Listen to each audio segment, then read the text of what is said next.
Hi. Good morning, Fiona. Good morning, Dave. I think we are now live on stage, so I would just like to welcome everybody who's joining this session with us today.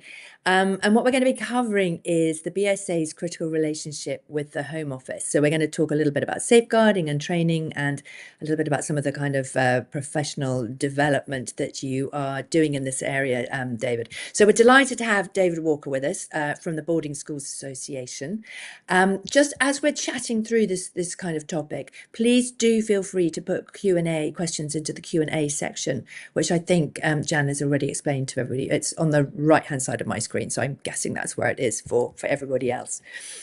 So Dave, let's kind of jump in. Thank you so much for joining us today for this really interesting time for schools and for the Boarding Schools Association. So I think this is a really important conversation to be having right now, and really fascinating to get your take on this, because obviously this sector is operating in quite a tricky political kind of climate. We're obviously against the background of kind of the anti-migration rhetoric, and there's been a significant tightening up of regulations around international students in the higher education space, such as obviously bringing in families for postgrads and things. And obviously now we're seeing the US implementing a cap on international student numbers. And bearing in mind that for a lot of parents, coming to a boarding school in the UK is like a springboard to go into university education. Do you think that these sorts of policies are going to have an impact on our schools? Yeah, good morning, Fiona. It's lovely to be here with everyone. It's lovely to have the opportunity to chat with you, first of all. I suppose there's a very simple answer, isn't there, to that question, which would be yes. But if I can expand on that a little bit, I mean, I think we need to see this in the round, don't we? And one of the great dangers is that we might have one department doing some work which might be important, but have both pros and cons, and another department doing the same thing. And I think if we look at the whole picture of what it's like at the moment for international families considering boarding in the UK compared to boarding in other countries, a lot of this sort of falls into a picture which is making it quite tough at the moment. UK boarding schools remain the absolute gold standard. We're still very, very appealing in this country to international pupils. But you add VAT on, you add the sort of rhetoric that sometimes comes out in the media, which doesn't necessarily portray us as being the most welcoming. And I think what we are seeing is some headwinds at the moment. Schools still doing brilliant work, still playing to the strengths of the UK sector. But it's very much in no one's interest not to be trying to be attracting international students, as you say. That springboard where actually we're getting bright people from around the world coming to boarding, going on to a UK university, going into the workspace here, and the soft power that gives us around the world as well. Thinking about how many global leaders and leaders of business have been educated in the UK. None of that gets calculated when you look at, say, the impact of VAT on school fees. The sort of narrative around there and the calculations hidden around there. cost. Yeah, I think that soft power point is such a valuable one, because the kind of hidden cost of losing it, the number of people that I sort of meet out in the UAE who are like, oh no, I went to Cardiff, or I did this in the sort of local population, and have such deep abiding kind of connections with the country from that experience. But obviously, I mean, the government has got legitimate concerns around things like money laundering and child trafficking and children coming to school, as a sort of substitute for migration routes and things. So, I mean, obviously, schools are super aware of the fact that if we don't get it right in this area, there is the potential for a big scandal, and that could be really, really damaging. So can you talk a little bit more about your work with the BSA? Because obviously you are the sort of sector's interface with the government on these sorts of issues. Yeah, and I think it's worth us looking at this. Schools will always keep this as a child-centered approach, and actually some of those safeguarding risks are yes, there's a risk of a scandal. Yes, there's a risk of all of this, but at the centre of this, there's a risk of the children being vulnerable, and I think that's where we very much welcome in our conversations with the Home Office, with government departments, anything that can improve the safeguarding of young people. Not introducing unnecessary bureaucracy, not introducing blanket rules that don't work for schools, but things that help the safeguarding and help schools become less vulnerable themselves to scams and criminals who might be using our system to bring people into the country and then going off into prostitution or at best nail bars and things like that. Anything we can do there to support, we would certainly encourage and play their role. So obviously that kind of brings us to the safeguarding, because our conversation today is around sort of around agents and the interactions with schools and verifying those agents. So why is safeguarding such a central issue when schools are working with education agents, Dave? I think the first thing to say is that safeguarding is the central issue for schools, full stop. You ask any head or any senior leader what their job is, and the first thing they'll say is keeping children safe, and rightly so. It's a real privilege for parents to trust their children with us. I always felt, when I was working in schools, felt that really keenly, that sense of parents trusting. Even, I've worked with people from around the world, with young people from around the corner. It doesn't really matter. The fact that the people are trusting their children with us during the school day or for longer in boarding, I think is absolutely key. And for too many years, firstly, for too many years, there were no safeguarding sort of protocols or regulations, were there? When did the Children's Act first come in? Sort of 1988, I think it was. So and then we've gradually, incrementally had this improvement around safeguarding in schools. But again, for too many years, it was reactionary. What do we do when something goes wrong? We had all the protocols around, you inform this person, you do this, you follow these procedures. And now what we're beginning to see is more proactive safeguarding, contextual safeguarding. And I think that's where this really plays in, to think, rather than thinking it's not our problem until people come into the school and then we might have a disclosure, actually seeing this in the round, which I think is really important. And if I can, I'm quite passionate about this, so if you don't mind going on a little bit longer. The vulnerabilities are where safeguarding risks are heightened, where you have a power imbalance and where you have vulnerabilities. That's where safeguarding risks. And there's an obvious potential vulnerability of children being educated abroad. You and I know that when we go abroad to a new country, we feel vulnerable even as adults, don't we? And even though the UK is a very safe country, and schools are brilliant at safeguarding, it's still that vulnerability is there, and there's still a power imbalance, particularly with language and things like that. So international students will trust their agents because they hold the knowledge, they have the language, they know how the country works, but therefore there is that potential power imbalance that can be exploited if there are criminals potentially working in this space. So it does sort of tick those two boxes of a heightened safeguarding risk. So we have heard, schools talk to us about the education system being used for child trafficking, as you've said, for example. But even at almost sort of, those are the extremes. But even at the lower level, where people might not have their, the best interests of young people at heart. I think there's a sort of range of risks. Yeah, sort of spectrum of things. So with the BSA, because obviously you have your you've got your certified agent sort of status. So what is it that you sort of do to verify agents so that schools can be really confident about working with them?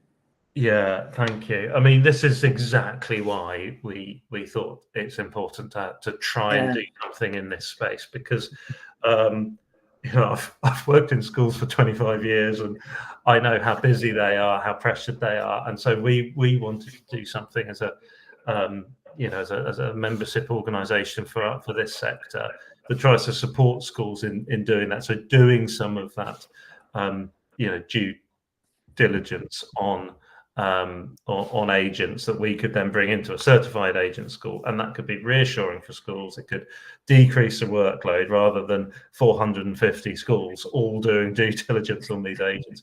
We can do it. We can then let schools know. Now, having said that, and I'll say a little bit in a minute, if I may, about what we do. But having said that, I think it's important to emphasise that schools need to still have that element of due diligence themselves. You know, if we often talk about the smell test. If something doesn't smell right, right.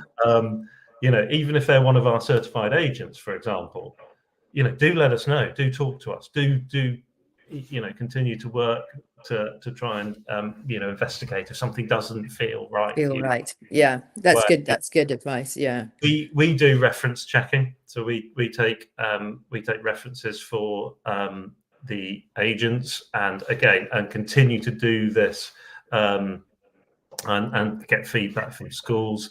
We do a company's house check and check their accounts. So we try and do that sort of legitimacy of business piece. We have an interview, so we do our own sniff test, if you like, Okay. uh, to sort of say, do the answers line up? We screen them against PEP, so politically exposed persons lists and sanctions lists. And they also, and I think this is quite important to say, even though it might sound trivial, but they sign our code of conduct. Yeah. And so they agree to certain sort of actions in there. And that plays into what schools will often term the sort of contextual safeguarding. Yeah. Even though, yeah, Well, the there's an accountability there then, isn't there? If they've, accountability, we yeah, can if they've signed up say, for that. so again, to schools, what I'd be saying here is, are you aware of that code of conduct, that if you've got a certified agent from BSA, are you aware what they signed up to? Because that might be helpful to you. So you can then go back to them if you've got any concerns. And most of it, most agents are brilliant, aren't they? And actually, it's really, really helpful to be working with them. Yeah. If there are any concerns in those extreme cases, to be able to go back to them and say, well, look, you've signed this and we've taken you on based on knowing that you've signed Yeah. that, is really helpful. Yeah, no, and I think it just gives everybody sort of confidence around it. But obviously, some schools will still continue to work with agents who perhaps aren't part of your system. And as you say, there are some fantastic agents and consultants out there across the world, and it would be impossible for you to kind of probably regulate and certify all of them. But if the schools that are working with agents outside of the BSA network, what kind of due diligence or kind of red flag checks would you kind of recommend they carry out for themselves? Yeah. I mean, it is difficult, but I would be saying you should be doing what we're doing. Really, you should be checking for the business is legitimate. You should be trying to run some of those checks in terms of whether anyone's on any sanctions list, PEP list, um, taking references for them. And I know that it is difficult in a busy sort of admissions cycle, and particularly facing the sort of financial headwinds that we are. Schools Yeah, might but feel it's a reluctance, I guess, to try and put too many barriers in the way. But where you get if there was a sort of nefarious agent, a criminal gang trying to exploit a school, they will use some of those sort of persuasive techniques to try and pressure you into not doing those checks. They might be saying, well, actually, I've got a school down the road I could send this people to. You seem to be making it difficult for me. If you're seeing those sorts of answers, actually, that's not someone you want to be. that's a big red flag. The big red flag, isn't it? Yeah, And yeah, actually, you know, there is a reality here, which is you're going into business with these people. Yeah. And Yeah. therefore, if there are, and we know there are. I know, again, I can't emphasize enough how brilliant 99% of the agents we work with are. But we've got to be aware of this small minority trying to exploit. Yeah. These aren't agents; they're criminals. But who are, so where you get into some of those discussions, those are big red flags. Yeah. Yeah. No, really, really helpful to kind of to raise that. Thank you, Dave. So just sort of moving more from that kind of focus on that, how are you sort of preparing schools and sort of the training that you're doing for schools around this kind of for admissions and marketing teams to help them kind of spot these things? Yeah, thank you. We this is a real area of focus for us at the moment. We're very conscious of the fact that the landscape is shifting, so we need to support schools with that, and also the general sort of marketing and admissions. As you say, we want to do all we can to try and keep schools as safe as possible. We're aware of these scams and these criminals there on the fringes, so we want to do as much training as possible. It's pretty timely, actually, because we've got a visa and immigration conference coming up next week on Tuesday. We're doing that at Dulwich College, where we've got a session on trafficking and modern day slavery. We've got a Home Office update. So if you're not signed up for that, that's a brilliant opportunity. We're going to keep repeating this, so appreciate that's as things stand here and now today. That might be short notice if that's the first you've heard of it. But we also run courses throughout the year. I mean, the key one, I suppose, is called Working with Agents Best Practice. So there's a name is on the tin. Sort of does what it says on the tin there, really. We run that with our sister association, Basis, which is so part of BSA Group, and we normally put that on a couple of times a year. So if you just go on the BSA website, go on the events page, and search for sort of agents, you'll bring up that will bring that course up. And sort of flipping that on its head as well, we've expanded our agents training as well. So if you're a school and you're working with an agent, and it may be someone coming into the market who maybe doesn't have as much experience as some of the other agents, do push them our way. My colleague Beth Hudson runs the whole agent side of things for us in the team, and she's fabulous at working with agents, because I do similar for our Guardian scheme as well, and sometimes we get people coming in and they just need that bit more support coming in, and if a school identifies that, then we can really walk with those people to get them up to the standard that schools are expecting. That's really reassuring, because I think obviously with schools, more and more looking to recruit internationally, and the agent network is such a fantastic way of amplifying that message and reaching out to families across the world. But it's really valuable to know that you can both train those agents, and also you have this kind of compliance mechanism in place to support schools about that. You mentioned just there about the kind of the visas and the compliance, and you're obviously running a kind of session on that. Can you give us a bit of an update on your kind of ongoing conversations with the Home Office, sort of vis-a-vis international student recruitment? Yeah, I can. I mean, we're in regular contact with the Home Office. Our team, we've got a brilliant person who I'm sure lots of schools are aware of, Kate Hollier, who runs our legal and compliance team here at BSA.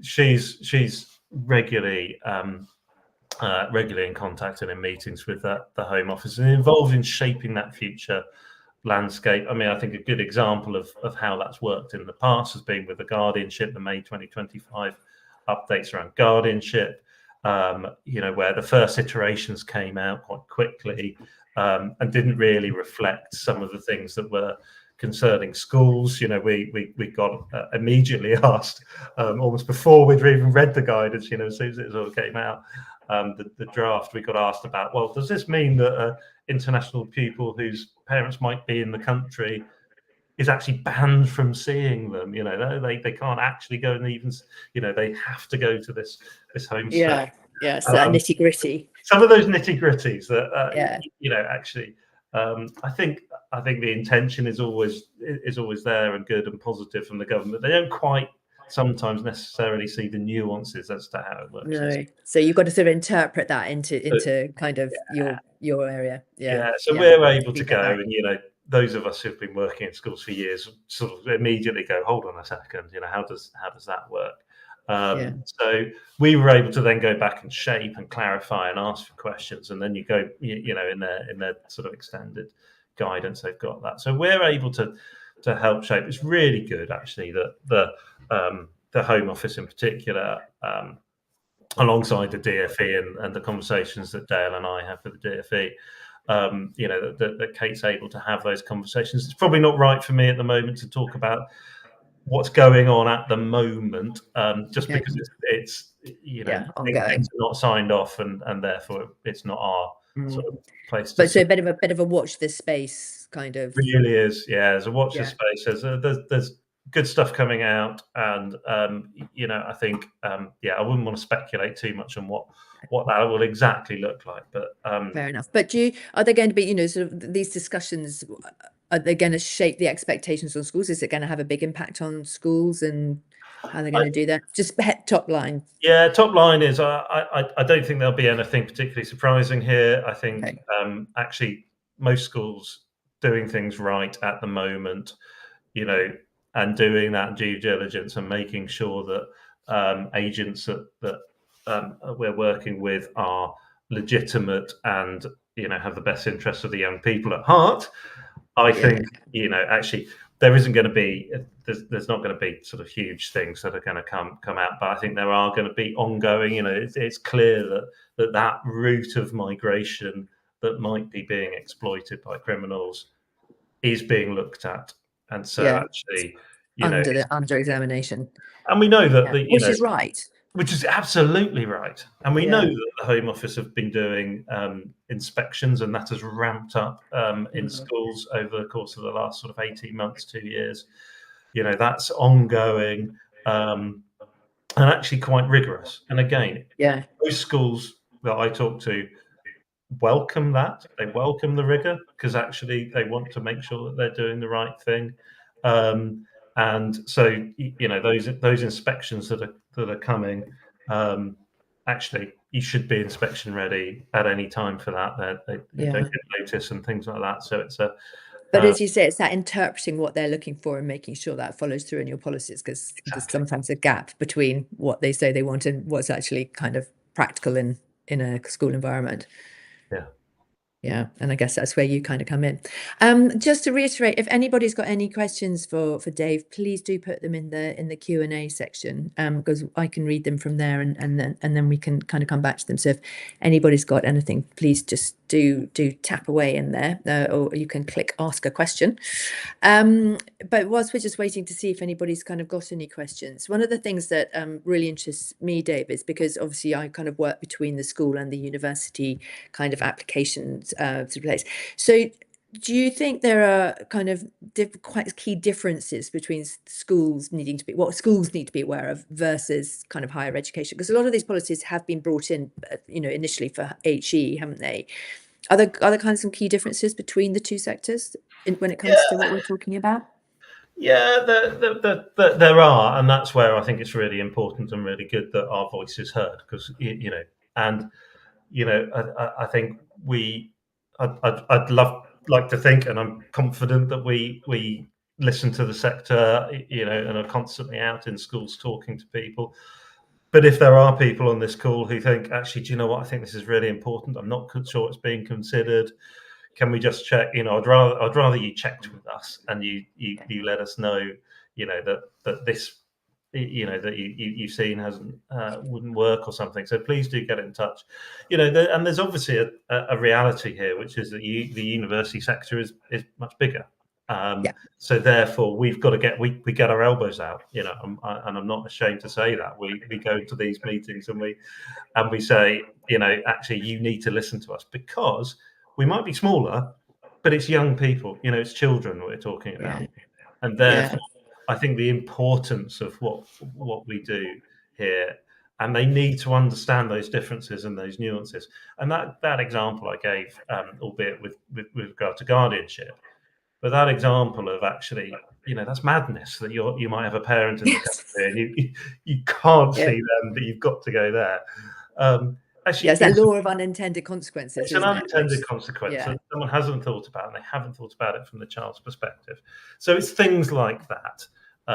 But don't worry, we sharpen our elbows when we go into these meetings. I've got this vision of you now, kind of going in like Yeah, this. yeah, yeah, yeah, Which exactly. is great. Which I'm sure schools will be really, really pleased about, because as you say, you are their advocate on that in that We area. really are. Yeah. So we haven't got any questions at the moment. So I just sort of, before we wrap up, I guess, what would be the one piece of advice you would give to a school who is looking to professionalize their relationship with agents? I mean, I just think this is such a growing area for schools now. They're really embracing agents, perhaps in a way that hasn't been seen before, which is very exciting, I think, both for the agency side and the school side, because at the end of the day, we just want to have, the best children in the country studying in our wonderful education system in the safest way possible. So if there was one piece of advice you could give to schools about professionalizing their relationship with agents, Dave, what would it be? Well, I mean, the first thing to say is we see brilliant work already, and it's, I would probably say, there's many professionals out there who are already doing brilliant stuff. But if there's things that, I've said this morning, or you've come across recently that surprised you, and you want to learn more, I mean, I would just say, please go and talk to Kate and us at BSA. Yeah. We are all over this, and there's a really brilliant team. We've got a great team of people who work under Kate, who are just able to support schools. And you know, I'm sure everyone on the call is a BSA member, and therefore you can just come in. We've got Yeah. free legal advice, 15 minutes a term of free legal advice. Also, Kate and her team do mock audits and that sort of thing, so they can really help support. So if there's things that you're going, oh, actually, we need to get up to speed, they are, Then they're absolutely brilliant at being able to offer that advice. So, brilliant. So your one piece of advice is basically call BSA. yeah, cool, and Kate, and cool, Kate. call Kate, and it'll all be fine. Brilliant. Well, look, Dave, thank you so much. I mean, we've kind of roamed far and wide from, the kind of the pitfalls that can occur, and the extreme cases, but also all the support at BSA that you can give them to avoid those situations and to help them kind of navigate these relationships, which are in some cases quite new for schools. And great to know that the BSA has got everybody's back when it comes to the kind of government negotiations. So thank you very much for sharing everything today. And everybody will be able to get hold of Dave through the BSA or his team there, if you've got any questions. Many thanks to you all for listening. Fiona, thank Bye. you so much. Really enjoyed talking to you. Thanks. Bye bye. Bye.